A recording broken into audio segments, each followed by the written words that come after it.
ইন্নাল হামদুলিল্লাহ ওয়াসসালাতু ওয়াসসালামু আলা আশরাফিল আমবিয়া ওয়াল মুরসালিন ওয়া আলা আলিহি ওয়া সাহবিহি আজমাইন আম্মা বা'দ। যে যেখান থেকে দেখছেন ও শুনছেন সকলকে আন্তরিক অভিনন্দন ও মোবারকবাদ জানাচ্ছি। সম্মানিত দর্শক শ্রোতা মণ্ডলী, আপনারা সবাই অবশ্যই অবগত আছেন যে আর দুই দিন পরেই জিলহজ মাস শুরু হয়ে যাবে।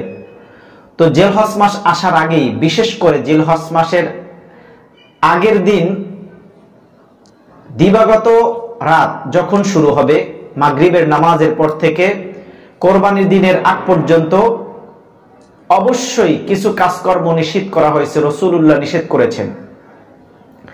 যে কাজগুলো অত্যন্ত গুরুত্বপূর্ণ, আমাদের এই ভিডিওটি আপনাদের সকলের জন্য, যাদের উপরে কোরবানি ওয়াজিব হয়েছে এবং যাদের উপর কোরবানি ওয়াজিব হয় নাই, সকল শ্রেণীর ইমানদার মুসলমান নারী এবং পুরুষ সকল শ্রেণীর মানুষের জন্য আজকের এই ভিডিওটি অবশ্যই গুরুত্বপূর্ণ।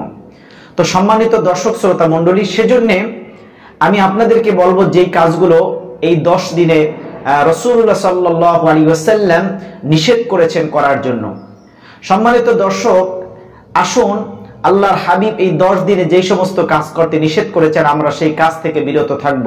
এটি অত্যন্ত গুরুত্বপূর্ণ কিছু বিষয়। সম্মানিত দর্শক, 1 নম্বরে এই 10 দিনের আগেই আমরা আমাদের চুলগুলো কেটে ছোট করে নিব, আমরা প্রস্তুতি করে নিব যাতে করে এই 10 দিনের ভিতরে আমাদের চুল কাটা না লাগে। আমরা চুল কাটবো না, এই 10 দিনের ভিতরে আমরা চুল কাটবো না, রাসূলুল্লাহ সাল্লাল্লাহু আলাইহি ওয়াসাল্লাম নিষেধ করেছেন। 1 নম্বরে চুল কাটা যাবে না এই 10 দিনের ভিতরে। 2 নম্বরে হাত এবং পায়ের নখ কাটা যাবে না, আমরা আগেই কেটে নেব এই 10 দিনের ভেতরে যেন আমাদের নখ কাটতে না হয়, হাতের নখ এবং পায়ের নখ যেন কাটতে না হয়, এই বিষয়গুলো আমাদের খেয়াল রাখতে হবে। 3 নম্বরে আমাদেরকে বগলের পশম কেটে ফেলতে হবে।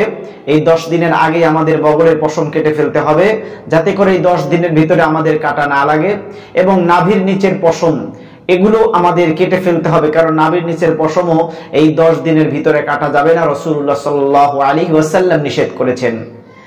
আল্লাহর হাবিব যেগুলো নিষেধ করেছেন সেগুলো অবশ্যই আমাদের কল্যাণের জন্য বলেছেন, আমাদের কল্যাণের জন্য, আমাদের ভালোর জন্য আল্লাহর হাবিব বলেছেন।